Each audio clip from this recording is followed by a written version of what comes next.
अगर आज मैं आपसे बोलूं कि इंडिया कुछ सालों में वर्ल्ड की थर्ड लार्जेस्ट इकोनॉमी बनने वाली है, तो आप मेरी बात मानोगे?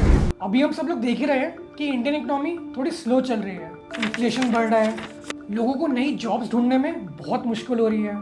तो फिर ये ग्रोथ की बात कहाँ से आ गई?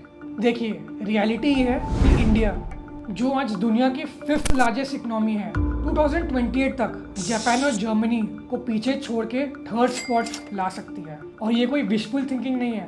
IMF, वर्ल्ड बैंक और EY जैसी बड़ी ग्लोबल इंस्टीट्यूट्स भी प्रिडिक्ट कर रही हैं कि इंडिया 2028 तक $5.2 ट्रिलियन की इकोनॉमी बन सकती है। और अगर आप नॉमिनल GDP ही नहीं बल्कि परचेजिंग पावर पैरिटी देखें तो इंडिया आज भी जर्मनी और जापान से आगे है। यानी ग्राउंड रियलिटी यही है कि on global stage we are at a better position. लेकिन सवाल तो यही आता है ना कि मोमेंटम कैसे कंटिन्यू रहता रहे। तो उससे पहले जान लेते हैं कि इंडिया थर्ड लार्जेस्ट इकोनॉमी बन कैसे सकती है, उसके पीछे क्या रीजंस हो सकते हैं। वेल, पहला है हमारी यूथ पॉपुलेशन। जापान और जर्मनी जैसे कंट्रीज एजिंग पॉपुलेशन की वजह से स्लो हो रहे हैं, लेकिन इंडिया का 65% पॉपुलेशन 35 ईयर्स से कम है। इसका मतलब ज़्यादा लोग काम कर सकते हैं, ज़्यादा पैसे कमा सकते हैं और ज़्यादा खर्च कर सकते हैं। ये इकोनॉमिक ग्रोथ के लिए परफेक्ट फॉर्मूला है। दूसरा रीज़न हो सकता है ग्लोबल मैन्युफैक्चरिंग शिफ्ट। चाइना के साथ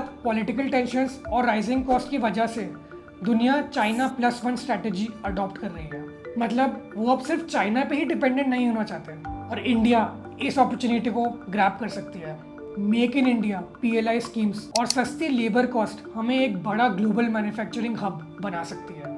एंड तीसरा रीजन जो हमारी इकोनॉमी को फ्यूल कर रही है वो है डिजिटल इंडिया और टेक रेवोल्यूशन। UPI से लेके AI और स्टार्टअप्स तक इंडिया एक डिजिटल पावर हाउस बन रहा है। आज हम एक कंज्यूमर नेशन ही नहीं, क्रिएटर नेशन भी बन चुके हैं। अब ये तो कुछ पॉजिटिव पॉइंट्स हो गए, बट ऐसा तो नहीं है कि हमारी इंडियन इकोनॉमी बहुत स्मूथली डेवलप होती रहेगी, बिकॉज हमारे चैलेंजेस भी कम नहीं है। क्योंकि सबसे बड़ा रिस्क है ऑयल प्राइसेस। इंडिया अभी भी अपने एनर्जी नीड्स के लिए इंपोर्ट पे डिपेंडेंट है, क्योंकि अगर ग्लोबल ऑयल प्राइसेस बढ़ने लगी है तो ये इंडियन इकोनॉमी को एक झटका लग सकता है। दूसरी दिक्कत है government borrowings and fiscal deficit. अगर गवर्नमेंट ज़्यादा बोरोइंग करती है तो इन्फ्लेशन और इंटरेस्ट रेट दोनों ऊपर जा सकते हैं। एंड तीसरा चैलेंज है इंफ्रास्ट्रक्चर एंड पॉलिसी रिफॉर्म्स। क्योंकि इंडिया को अगर मैन्युफैक्चरिंग हब बनना है तो सिर्फ चीप लेबर से ही काम नहीं चलेगा। रोड्स, पोर्ट्स, पावर सप्लाई सब कुछ वर्ल्ड क्लास बनना चाहिए, वरना कंपनीज इंडिया की वजह वियतनाम या इंडोनेशिया को ज़्यादा प्रेफर करेंगे। तो इंडिया वाकई में क्या बड़ी इकोनॉमी बन सकती है?